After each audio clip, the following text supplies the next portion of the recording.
Hello friends, स्वागत है आप सबका आपका अपना यूट्यूब चैनल अब पढ़ेगा इंडिया में। आज हम लोग इस वीडियो में देखेंगे जो हम लोगों ने बिहार दरोगा प्रारंभिक परीक्षा 2021 के लिए एक topic wise special test series start कर रखा है। उस सीरीज में आज आगे बढ़ते हुए हम लोग देखेंगे टेस्ट सीरीज नंबर 4। इससे पहले 3 सेट ऑलरेडी अपलोडेड है टॉपिक वाइज का। अगर आप नहीं देखें तो जाकर प्लेलिस्ट से देख सकते हैं। साथ ही साथ बहुत सारे फुल लेंथ टेस्ट भी अपलोडेड है, अगर वो भी आप नहीं देखें तो जाकर प्लेलिस्ट से देख सकते हैं। वो आपके आने वाले एग्जाम्स के लिए काफ़ी लाभदायक साबित होगा। इसका अगर आपको पीडीएफ चाहिए तो आप वीडियो के डिस्क्रिप्शन में दिए गए लिंक से जाकर आप टेलीग्राम ग्रुप ज्वाइन कर सकते हैं, या फिर टेलीग्राम में जाकर आप सर्च कर सकते हैं अब पढ़ेगा इंडिया, और वहाँ जो ग्रुप आएगा वो ज्वाइन कर लीजिए। वहाँ आपको इसका पीडीएफ जो है वो प्रोवाइड करवा दिया गया है। तो चलिए अब बढ़ते हैं अपने क्वेश्चंस की तरफ। आज का जो हमारा टॉपिक है पहले उसको देख लेते हैं। आज इसमें अभी हम लोग प्राचीन भारत का इतिहास देख रहे हैं, और अभी का जो हमारा टॉपिक है वो है मौर्योत्तर काल, गुप्त एवं गुप्तोत्तर काल, प्राचीन भारत में स्थापत्य कला पर आधारित। ये जो है वो आज का हमारा टॉपिक है। इसी से 100 इंपॉर्टेंट क्वेश्चंस आज हम लोग देखेंगे।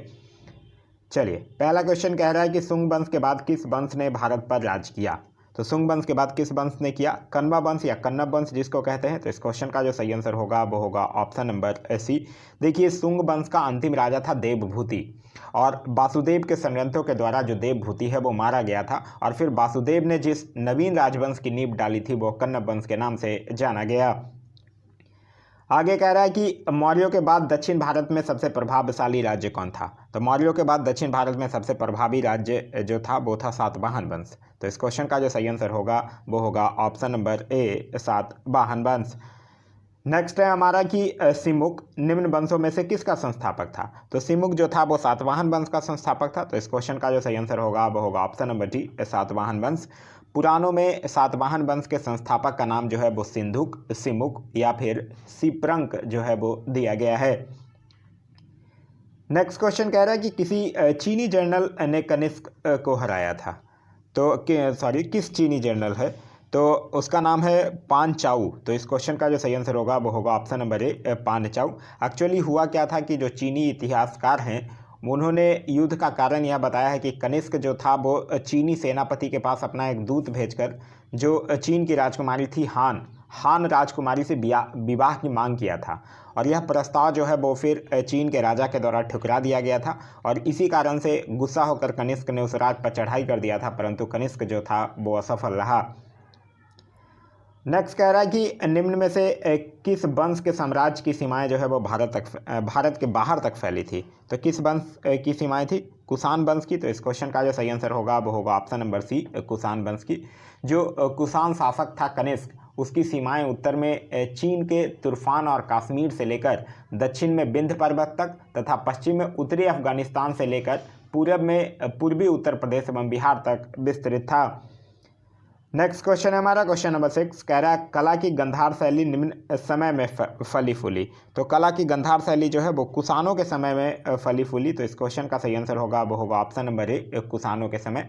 जो कुषाण शासक था कनिष्क, उसके काल में कला क्षेत्र में 2 स्वतंत्र शैलियों का विकास हुआ था। पहला था गंधार शैली और दूसरा था मथुरा शैली। नेक्स्ट कह रहा है कि अफगानिस्तान का बामियान जो था वो प्रसिद्ध था।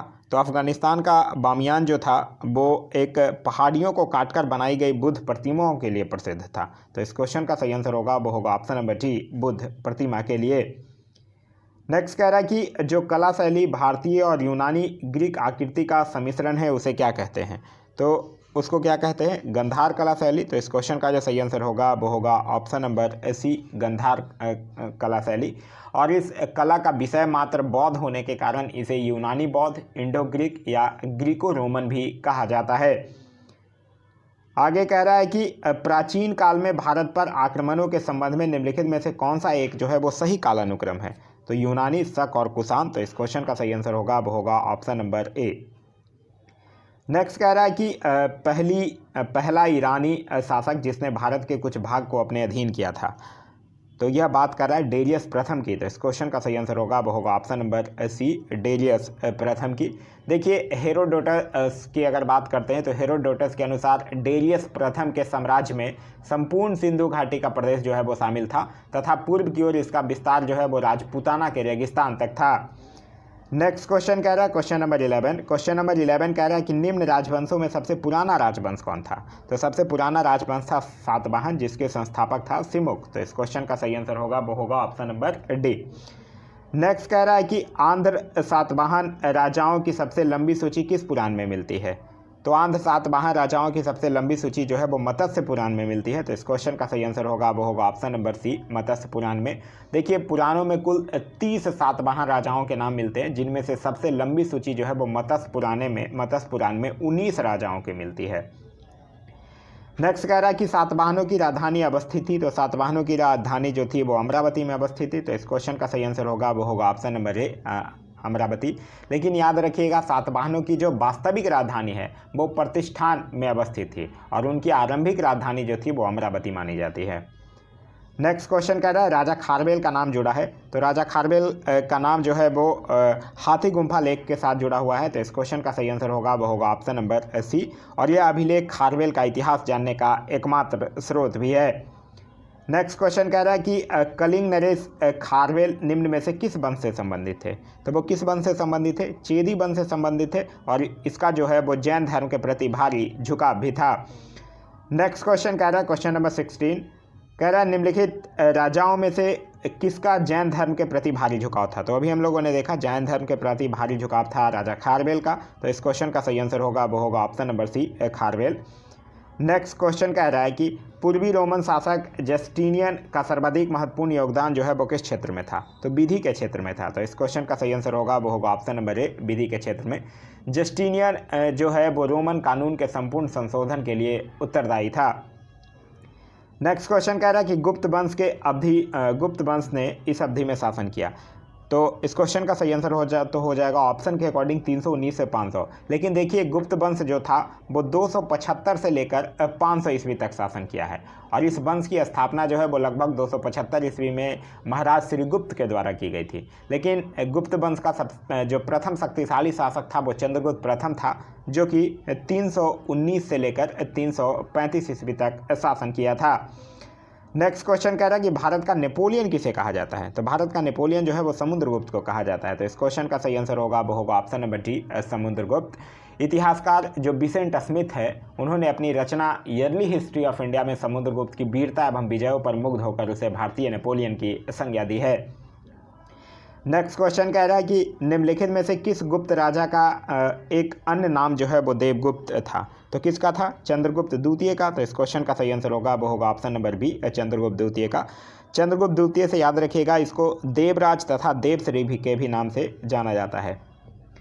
नेक्स्ट क्वेश्चन कह रहा है क्वेश्चन नंबर 21 कह रहा है प्रथम गुप्त शासक जिसने परम भागवत की उपाधि धारण की थी वह कौन था। तो परम भागवत की उपाधि धारण किया था चंद्रगुप्त द्वितीय। तो इस क्वेश्चन का सही आंसर होगा वो होगा ऑप्शन नंबर सी, चंद्रगुप्त द्वितीय।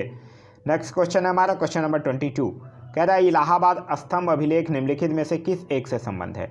तो इलाहाबाद स्तंभ अभिलेख का संबंध जो है वो समुद्रगुप्त से है। तो इस क्वेश्चन का सही आंसर होगा वो होगा ऑप्शन नंबर डी, समुद्रगुप्त। और इस स्तंभ पर समुद्रगुप्त के संधि विग्रहक हरिसेन ने संस्कृत भाषा में प्रश्नात्मक वर्णन प्रस्तुत किया है, जिसे प्रयाग प्रस्तुति कहा जाता है।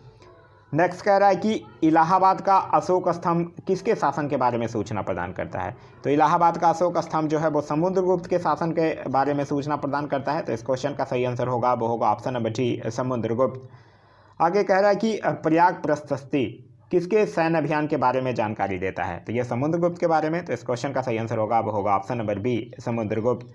नेक्स्ट क्वेश्चन कह रहा है कि दिल्ली की कुब्बते उल इस्लाम मस्जिद के प्रांगण में प्रसिद्ध लौह स्तंभ जो है वो किसके स्मृति में है।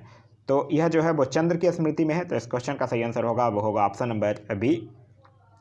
नेक्स्ट क्वेश्चन कह रहा है कि कौन सा राजवंश जो है वो हूनों के आक्रमण से अत्यंत विचलित हुआ। तो यह हुआ गुप्त राजवंश। तो इस क्वेश्चन का सही आंसर होगा वो होगा ऑप्शन नंबर सी, गुप्त राजवंश। देखिए हूनों का जो पहला भारतीय आक्रमण है वो गुप्त सम्राट स्कंदगुप्त के शासनकाल में हुआ था और स्कंदगुप्त के हाथों वो बुरी तरह से परास्त हुए थे।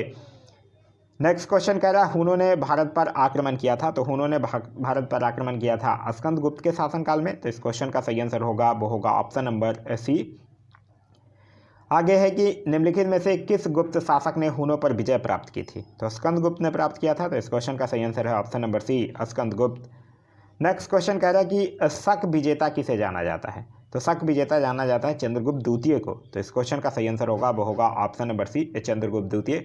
और शकों को हराने के कारण चंद्रगुप्त जो है वो विक्रमादित्य की एक अन्य उपाधि जो है वो सकारी भी है, ध्यान रखिएगा। नेक्स्ट क्वेश्चन कह रहा है कि गुप्त काल में उत्तर भारतीय व्यापार निम्नलिखित में से किस एक पतन से संचालित होता था? तो ताम्रलिप्ति पतन से। तो इस क्वेश्चन का जो सही आंसर होगा वो होगा ऑप्शन नंबर ए। देखिए, गुप्त काल में बंगाल में ताम्रलिप्त एक प्रमुख बंदरगाह था जहां से उत्तर भारतीय व्यापार एवं साथ ही साथ दक्षिण पूर्व एशिया, चीन, लंका, जावा, सुमात्रा, ये सब देशों के साथ व्यापार होता था। नेक्स्ट क्वेश्चन कह रहा है कि गुप्त काल में गुजरात, बंगाल, दक्कन एवं तमिल राष्ट्र में स्थित केंद्र जो है वो किससे संबंधित है? तो यह वस्त्र उत्पादन से संबंधित है। तो इस क्वेश्चन का सही आंसर होगा वो होगा ऑप्शन नंबर ए, वस्त्र उत्पादन। जो वस्त्रों का उद्योग जो था वो गुप्त काल का प्रमुख उद्योग हुआ करता था। नेक्स्ट क्वेश्चन कह रहा है निम्नलिखित में से कौन जो है वो गुप्त काल में अपनी आयुर्विज्ञान विषयक रचना के लिए जाना जाता है? तो यह बात कर रहा है किसकी? यह बात कर रहा है सुश्रुत की। तो इस क्वेश्चन का जो सही आंसर होगा वो होगा option number D, Sushruta. Next question कह रहा है कि निम्नलिखित में से किसका प्राचीन भारत के आयुर्वेद शास्त्र से संबंध नहीं है? किसका संबंध नहीं है? भास्कराचार्य का नहीं है। तो इस क्वेश्चन का सही आंसर होगा वो होगा ऑप्शन नंबर बी, क्योंकि ये जो भास्कराचार्य थे वो प्रख्यात खगोलक एवं गणितज्ञ थे। इन्होंने सिद्धांत शिरोमणि और लीलावती नामक ग्रंथों की रचना की थी। नेक्स्ट क्वेश्चन कह रहा है कि चंद्रगुप्त के 9 रत्नों में से निम्न में से कौन जो है वो फलित ज्योतिष से संबंधित था? तो फलित ज्योतिष से संबंधित था छपनक। तो इस क्वेश्चन का सही आंसर होगा वो होगा option number C. Next question कह रहा है कि कालिदास किसके शासनकाल में थे? तो कालिदास जो है वो चंद्रगुप्त द्वितीय के शासनकाल में। तो इस क्वेश्चन का सही आंसर होगा वो होगा ऑप्शन नंबर डी, चंद्रगुप्त द्वितीय के शासनकाल में। नेक्स्ट क्वेश्चन कह रहा है कि अधोलिखित में से कौन जो है वो गुप्तकालीन स्वर्ण मुद्रा है? तो स्वर्ण मुद्रा को क्या बोला जाता था? दिनार बोला जाता था। तो इस क्वेश्चन का सही आंसर होगा वो होगा ऑप्शन नंबर बी, दिनार। नेक्स्ट क्वेश्चन कह रहा है कि गुप्तकालीन रजत मुद्राओं को क्या नाम दिया गया था? तो देखिए, रजत मुद्रा को रूपक और स्वर्ण मुद्रा को क्या? दिनार। नेक्स्ट क्वेश्चन कह रहा है कि निम्नलिखित में से किस गुप्त शासक ने सर्वप्रथम सिक्के जारी किए थे? तो किस गुप्त शासक ने सर्वप्रथम सिक्के जारी किए थे? चंद्रगुप्त प्रथम ने। तो इस क्वेश्चन का सही आंसर होगा वो होगा ऑप्शन नंबर ए, चंद्रगुप्त प्रथम ने। नेक्स्ट क्वेश्चन कह रहा है कि गुप्त काल में लिखित संस्कृत नाटकों में स्त्री और शूद्र बोलते थे। तो गुप्त काल में लिखित संस्कृत नाटकों में स्त्री और शूद्र जो है वो प्राकृत बोलते थे। लेकिन ध्यान रखिएगा, जो उच्च वर्ण के लोग जो थे वो संस्कृत भाषा बोलते थे। अगर क्वेश्चन पूछ दे कि गुप्त काल में उच्च वर्ण के लोग क्या बोलते थे, तब आपका आंसर संस्कृत हो जाएगा। नेक्स्ट क्वेश्चन कह रहा है कि बाल विवाह की प्रथा आरंभ हुई। तो बाल विवाह की प्रथा जो है वो कुषाण काल में ही आरंभ हुई। तो इस क्वेश्चन का सही आंसर होगा वो होगा ऑप्शन नंबर बी, कुषाण काल में। नेक्स्ट क्वेश्चन कह रहा है कि सती प्रथा का प्रथम अभिलेख साक्ष्य प्राप्त हुआ है। तो यह आयरन अभिलेख से हुआ है। तो इस क्वेश्चन का सही आंसर होगा वो होगा ऑप्शन नंबर ए, आयरन अभिलेख से। यह अभिलेख जो है वो लगभग 510 ईस्वी का है, जिसमें गोपराज नामक सेनापति की स्त्री के सती होने का उल्लेख है। नेक्स्ट क्वेश्चन कह रहा है कि गुप्त संवत की स्थापना किसने की? तो गुप्त संवत की स्थापना जो है वो चंद्रगुप्त प्रथम ने। तो इस क्वेश्चन का सही आंसर होगा वो होगा ऑप्शन नंबर ए, चंद्रगुप्त प्रथम ने। आगे कह रहा है कि नगरों का क्रमिक पतन किस काल की एक महत्वपूर्ण विशेषता थी? तो नगरों का क्रमिक पतन जो है वो गुप्त काल की एक प्रमुख विशेषता थी। तो इस क्वेश्चन का सही आंसर होगा वो होगा ऑप्शन नंबर ए, गुप्त काल। नेक्स्ट क्वेश्चन कह रहा है कि किस शासक या वंश ने मंदिरों एवं ब्राह्मणों को सबसे अधिक ग्राम अनुदान में दिया था? तो यह दिया था गुप्त वंश ने। तो इस क्वेश्चन कह रहा है इसका सही आंसर हो जाएगा वो होगा ऑप्शन नंबर ए, गुप्त वंश के शासकों ने।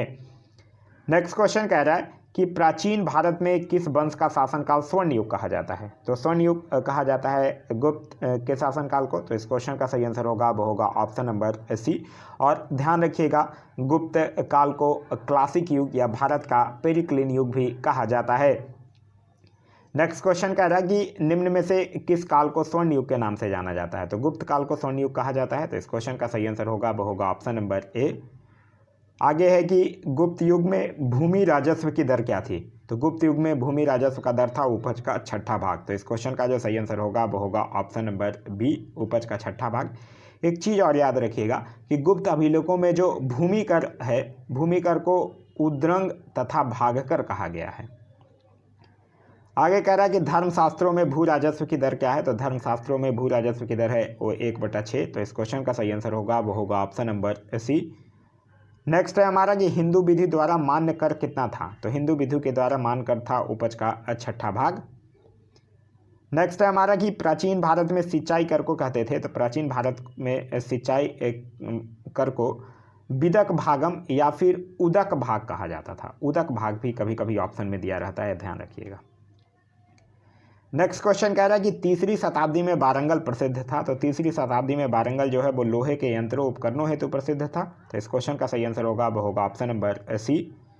आगे है कि तोरमान किस जातीय दल का था। तो तोरमान जो है वो हून का जातीय दल का था। तो इस क्वेश्चन का सही आंसर होगा वो होगा ऑप्शन नंबर बी। तोरमान जो है वो भारत पर दूसरे हून आक्रमण का नेता था। नेक्स्ट क्वेश्चन कह रहा है कि कहा जाता है कि शतरंज का खेल जो है वो ऑरिजिनेट यानी कि उद्भूत कहाँ से हुआ था। तो यह हुआ था भारत में। तो इस क्वेश्चन का सही आंसर होगा वो होगा ऑप्शन नंबर डी, भारत में। शतरंज का खेल जो है वो भारत में गुप्त काल के दौरान उद्भूत हुआ था, जहां इसे चतुरंग के नाम से जाना जाता था, और भारत से यह ईरान गया और फिर तत्पश्चात यह यूरोप में पहुंचा। नेक्स्ट क्वेश्चन कह रहा है कि सांख्य दर्शन जो है वो प्रतिपादित किया गया था। तो सांख्य दर्शन जो है वो कपिल के द्वारा प्रतिपादित किया गया था। तो इस क्वेश्चन का सही आंसर होगा वो होगा option number C. Next question कह रहा है कि योग दर्शन के प्रतिपादक हैं। तो योग दर्शन के प्रतिपादक हैं पतंजलि। तो इस क्वेश्चन का सही आंसर होगा वो होगा ऑप्शन नंबर ए।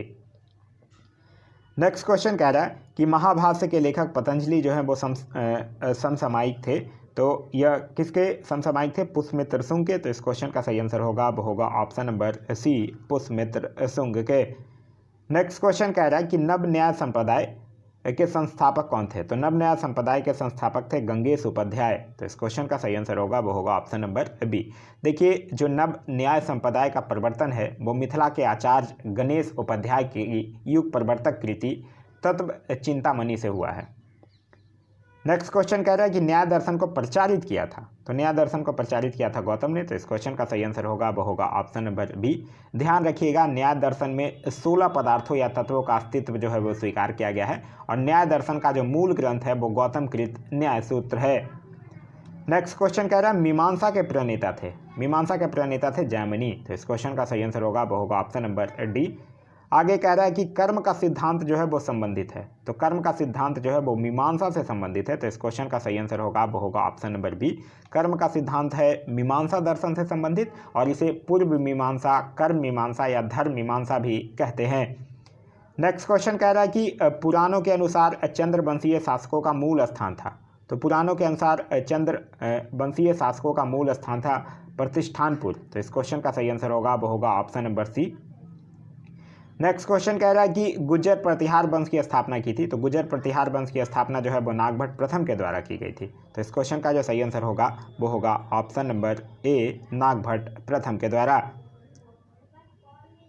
नेक्स्ट क्वेश्चन कह रहा है कि निम्नलिखित में से किसने राष्ट्रकूट साम्राज्य की नींव रखी थी। तो राष्ट्रकूट साम्राज्य की नींव जो है वो दंती दुर्ग के रखा गया था। तो इस क्वेश्चन का सही आंसर होगा वो होगा ऑप्शन नंबर बी, दंती दुर्ग के द्वारा। नेक्स्ट क्वेश्चन कह रहा है कि मौखरी शासकों की राजधानी कहाँ थी। तो मौखरी शासकों की राजधानी थी कन्नौज। तो इस क्वेश्चन का जो सही आंसर होगा वो होगा ऑप्शन नंबर बी। मौखरी से याद रखिएगा, मौखरी गुप्तों के सामंत थे जो कि मूलतः गया के निवासी थे। नेक्स्ट क्वेश्चन कह रहा है कि हर्ष के समय की सूचनाएं किसकी पुस्तकों में निहित है। तो हर्ष के समय की सूचनाएं जो है वो कल्हन की पुस्तकों में निहित है। तो इस क्वेश्चन का जो सही आंसर होगा वो होगा ऑप्शन नंबर बी, कल्हन की पुस्तकों में निहित है।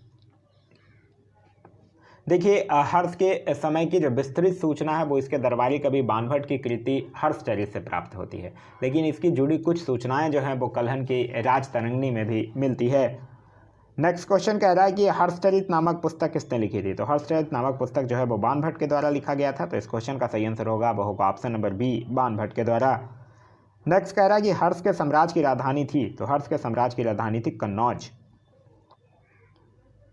नेक्स्ट क्वेश्चन है कि सम्राट हर्ष ने अपनी राजधानी थानेश्वर से कहाँ स्थानांतरित की थी। तो सम्राट हर्ष ने अपनी राजधानी थानेश्वर से कन्नौज स्थानांतरित किया था। तो इस क्वेश्चन का सही आंसर होगा वो होगा ऑप्शन नंबर सी, कन्नौज। आगे कह रहा है कि सम्राट हर्षवर्धन ने 2 महान धार्मिक सम्मेलनों का आयोजन कहाँ किया था। तो एक कन्नौज और दूसरा प्रयाग। तो इस क्वेश्चन का सही आंसर होगा वो होगा ऑप्शन नंबर ए, कन्नौज तथा प्रयाग में। नेक्स्ट क्वेश्चन कह रहा है कि उत्तर प्रदेश में स्थित वह स्थल जहां हर्षवर्धन ने बौद्ध महासम्मेलन का आयोजन किया था। तो उत्तर प्रदेश में कहाँ? प्रयाग में। तो इस क्वेश्चन का सही आंसर होगा वो होगा ऑप्शन नंबर बी, प्रयाग में। नेक्स्ट क्वेश्चन कह रहा है कि नर्मदा नदी के तट पर सम्राट हर्ष के दक्षिणवर्ती आक्रमण को कौन रोका था? तो पुलकेशिन द्वितीय ने। तो इस क्वेश्चन का सही आंसर होगा वो होगा ऑप्शन नंबर बी, पुलकेशिन द्वितीय। नर्मदा नदी के तट पर हर्षवर्धन और पुलकेशिन द्वितीय के बीच युद्ध होता है, जिसमें पुलकेशिन द्वितीय जो है वो हर्ष को पराजित कर देता है।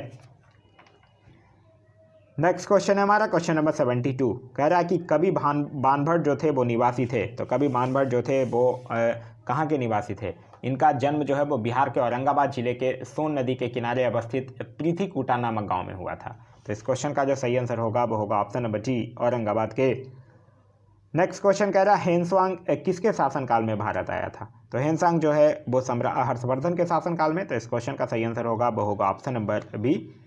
नेक्स्ट क्वेश्चन कह रहा है कि हेनसांग जो है वो चीन के किस शासक का समकालीन था? तो हेनसांग जो है वो ताइसुंग का समकालीन था। तो इस क्वेश्चन का सही आंसर होगा वो होगा ऑप्शन नंबर ए, ताइसुंग। नेक्स्ट क्वेश्चन कह रहा है कि चीनी यात्री हेनसांग ने किस विश्वविद्यालय में अध्ययन किया था? तो यह जो है वो नालंदा विश्वविद्यालय में किया था। तो इस क्वेश्चन का जो सही आंसर होगा वो होगा ऑप्शन नंबर डी, नालंदा विश्वविद्यालय। लगभग 637 ईस्वी में हेनसांग जो है वो नालंदा विश्वविद्यालय गया था और उस समय के वहाँ का जो कुलपति थे उनका नाम था शीलभद्र। नेक्स्ट क्वेश्चन कह रहा है कि हेनसांग की भारत में यात्रा के समय सूती कपड़ों के उत्पादन के लिए सबसे प्रसिद्ध नगर कौन था? तो सबसे प्रसिद्ध नगर था मथुरा। तो इस क्वेश्चन का सही आंसर होगा वो होगा ऑप्शन नंबर बी। आगे है कैसे शब्द का प्रयोग किया गया है? तो कैसे शब्द का प्रयोग जो है वो रेशम के लिए किया गया है। तो इस क्वेश्चन का सही आंसर होगा वो होगा ऑप्शन नंबर सी, रेशम के लिए। नेक्स्ट क्वेश्चन कह रहा है कि आज भी भारत में हेनसांग को याद करने का मुख्य कारण क्या है? तो आज भी भारत में हेनसांग की याद करने का मुख्य कारण है हेनसांग जो अपने यात्रा विवरण के ऊपर एक ग्रंथ लिखा था, CUC की रचना, वही है। तो इस क्वेश्चन का सही आंसर होगा वो होगा ऑप्शन नंबर डी, CUC की रचना। नेक्स्ट क्वेश्चन कह रहा है कि चीनी यात्री जिसने भीनमाल की यात्रा की थी, तो उसका नाम था हेनसांग। तो इस क्वेश्चन का सही आंसर होगा वो होगा option number C. Next question कह रहा है कि चीनी यात्री इति सिंह ने बिहार का भ्रमण किया था लगभग। तो यह लगभग 672 या कहीं कहीं आपको 671 भी मिल सकता है, तो ध्यान रखिएगा। नेक्स्ट क्वेश्चन कह रहा है कि नालंदा विश्वविद्यालय के विनाश का कारण था। तो नालंदा विश्वविद्यालय के विनाश का कारण था मुसलमान। तो इस क्वेश्चन का सही आंसर होगा वो होगा ऑप्शन नंबर ए। आप लोग पढ़े ही होंगे कि नालंदा विश्वविद्यालय जो था वो बख्तियार खिलजी के अधीन जो तुर्क मुसलमान आक्रमणकारियों थे उनके द्वारा 1193 ईस्वी में नष्ट कर दिया गया था। नेक्स्ट क्वेश्चन है हमारा क्वेश्चन नंबर 82। कह रहा है भारत में सबसे प्राचीन बिहार है। तो भारत में सबसे प्राचीन बिहार है नालंदा। तो इस क्वेश्चन का सही आंसर होगा वो होगा ऑप्शन नंबर ए। कह रहा है नालंदा कहाँ पर स्थित है? तो नालंदा बिहार में स्थित है। तो इस क्वेश्चन का सही आंसर होगा ऑप्शन नंबर डी। आगे है कि विक्रमशिला नामक प्राचीन विश्वविद्यालय की स्थापना बंगाल के किस शासक ने किया था? तो यह धर्मपाल के द्वारा किया गया था। तो इस क्वेश्चन का सही आंसर होगा वो होगा ऑप्शन नंबर ए। आगे कह रहा है कि विक्रमशिला महावीर की स्थापना किस वंश के शासक के द्वारा की गई थी? तो पाल वंश के शासक के द्वारा। तो इस क्वेश्चन का सही आंसर है ऑप्शन नंबर डी। आगे गुप्तोत्तर युग में प्रमुख व्यापारिक केंद्र कौन था? तो वो था कन्नौज। तो इस क्वेश्चन का सही आंसर है ऑप्शन नंबर ए, कन्नौज। नेक्स्ट क्वेश्चन कह रहा है कि आदि शंकराचार्य द्वारा स्थापित 4 मठ स्थित है। तो 4 मठ है जोशीमठ, द्वारिका, पुरी और श्रृंगेरी। जोशीमठ कहाँ है? उत्तराखंड में। द्वारिका कहाँ? गुजरात में। पुरी कहाँ? उड़ीसा में। और श्रृंगेरी कहाँ? कर्नाटक में। तो इस क्वेश्चन का सही आंसर होगा वो होगा option number C. Next question कह रहा है कि खजुराहो मंदिर स्थापत्य के निर्माण में सहयोगी थे। तो कौन थे? चंदेल। तो इस क्वेश्चन का सही आंसर होगा वो होगा ऑप्शन नंबर ए। नेक्स्ट क्वेश्चन कह रहा है कि खजुराहो को कंदरिया महादेव मंदिर किसने बनवाया था? तो यह चंदेल ने बनवाया था। तो इस क्वेश्चन का सही आंसर होगा वो होगा option number D. Next question कह रहा है कि चंदेल राजाओं ने निर्माण किया। तो चंदेल राजाओं ने खजुराहो का निर्माण किया। तो इस क्वेश्चन का सही आंसर है ऑप्शन नंबर डी, खजुराहो का। नेक्स्ट क्वेश्चन है कि खजुराहो के मंदिर संबंधित है। तो खजुराहो के मंदिर जो है वो हिंदू धर्म और जैन धर्म से संबंधित है। तो इस क्वेश्चन का सही आंसर होगा वो होगा ऑप्शन नंबर डी। देखिए खजुराहो में 85 मंदिरों के निर्माण का उल्लेख मिलता है। ये मंदिर जो है वो चंदेल शासकों के द्वारा बनवाए गए थे और ये मंदिर जो है वो वैष्णव, शैव, शाक्त एवं जैन धर्म से संबंधित है। नेक्स्ट क्वेश्चन कह रहा है कि खजुराहो का मांतगेश्वर मंदिर जो है वो समर्पित है। तो यह जो है वो किसको समर्पित है? शिव को समर्पित है। तो इस क्वेश्चन का जो सही आंसर होगा वो होगा ऑप्शन नंबर बी, शिव को समर्पित है और इसकी निर्माण शैली जो है वो है नागर। ध्यान रखिएगा। नेक्स्ट क्वेश्चन कह रहा है कि निम्न में से कौन सा मंदिर जो है वो खजुराहो में नहीं है? तो दशावतार का मंदिर नहीं है। तो इस क्वेश्चन का सही आंसर होगा वो होगा ऑप्शन नंबर सी। दशावतार मंदिर जो है वो देवगढ़ ललितपुर में स्थित है और यह मंदिर जो है वो गुप्तकालीन मंदिर है। नेक्स्ट क्वेश्चन कह रहा है निम्नलिखित में से किस केंद्र में 100 से अधिक बौद्ध गुफाएं हैं। यह बात कर रहा है कन्हेरी की। तो इस क्वेश्चन का सही आंसर होगा वो होगा ऑप्शन नंबर सी कन्हेरी। ये महाराष्ट्र में स्थित कन्हेरी गुफा का निर्माण जो है वो 1ली शताब्दी ईसा पूर्व में किया गया था। नेक्स्ट क्वेश्चन कह रहा है कि आबू का जैन मंदिर किससे बना है। तो आबू का जैन मंदिर जो है वो संगमरमर से बना है। तो इस क्वेश्चन का सही आंसर होगा वो होगा ऑप्शन नंबर डी संगमरमर से। आबू के दिलवाड़ा जैन मंदिर जो है वो संगमरमर के बने हैं, जिनका निर्माण जो है वो गुजरात के चालुक्य यानी कि शासक भीमदेव प्रथम के सामंत बिमल शाह ने करवाया था। नेक्स्ट क्वेश्चन कह रहा है कि निम्नलिखित नगरों में से किस एक के निकट पालिताना मंदिर अवस्थित है। तो यह भावनगर में स्थित है। तो इस क्वेश्चन का सही आंसर होगा वो होगा ऑप्शन नंबर ए।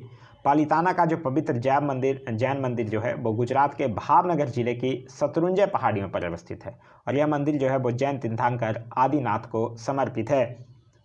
नेक्स्ट क्वेश्चन कह रहा है कि एलिफेंटा की गुफाएं मुख्यतः निम्न धर्म के मतावलंबियों के उपयोग के लिए काटकर बनाई गई थी। तो यह जो है वो शैव धर्म के। तो इस क्वेश्चन का सही आंसर होगा वो होगा ऑप्शन नंबर सी शैव धर्म। एलिफेंटा का जो प्रसिद्ध गुफा मंदिरों का निर्माण है वो राष्ट्रकूट शासकों के द्वारा करवाया गया था। यहाँ से 5 गुफा मंदिर प्राप्त हुए हैं, जिनमें हिंदू धर्म मुख्यतः शिव से संबंधित मूर्तियाँ हैं। साथ ही यहाँ दो जो है वो बौद्ध गुफाएँ भी हैं।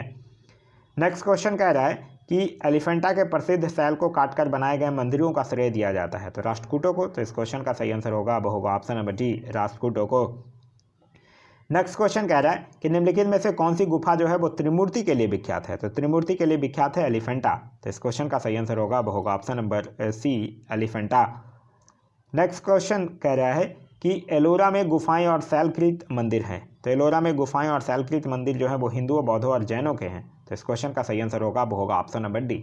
आप लोग पढ़े भी होंगे कि एलोरा जो है वो महाराष्ट्र के औरंगाबाद जिले में स्थित है और यहाँ कुल 34 शैलकृत गुफाएं हैं, जिसमें कि 1 से 12 तक बौद्ध के लिए, 13 से 29 हिंदुओं और 30 से 34 तक जैनियों से संबंधित है। क्लियर है। तो यह था हमारा आज का वीडियो आप लोगों को कैसा लगा कमेंट करके जरूर बताइएगा। साथ ही साथ इस वीडियो से कुछ सीखने के लिए मिला तो एक लाइक जरूर कर दीजिएगा। यह टॉपिक बाय सीरीज आप लोगों के लिए कितना हेल्पफुल हो रहा है यह भी कमेंट करके जरूर बताइएगा। वीडियो पसंद आया तो अपने दोस्तों के साथ शेयर करना ना भूलें। अभी तक आप इस चैनल पर नए हैं या चैनल को सब्सक्राइब नहीं किए हैं तो चैनल को सब्सक्राइब कर लीजिए और साथ ही साथ बेल आइकन दबा लीजिए ताकि हमारे सारे वीडियो के नोटिफिकेशन जो है वो आपको मिलते रहे। अगर आपको इसका PDF चाहिए तो या फिर अन्य भी काफ़ी सारे पूरे बुक का PDF मैं हमेशा देता रहता हूं आप लोगों को, तो इसका PDF चाहिए तो आप वीडियो के दिए गए डिस्क्रिप्शन में जाकर टेलीग्राम ग्रुप ज्वाइन कर लीजिए या फिर आप टेलीग्राम में जाकर सर्च कर लीजिए अब पढ़ेगा इंडिया, वहां जो ग्रुप आएगा उसको ज्वाइन कर लीजिए। आप लोगों को काफ़ी सारे इंपॉर्टेंट बुक्स या PDF जो है वहाँ हमेशा प्रोवाइड करवाए जाते हैं। Thanks for watching.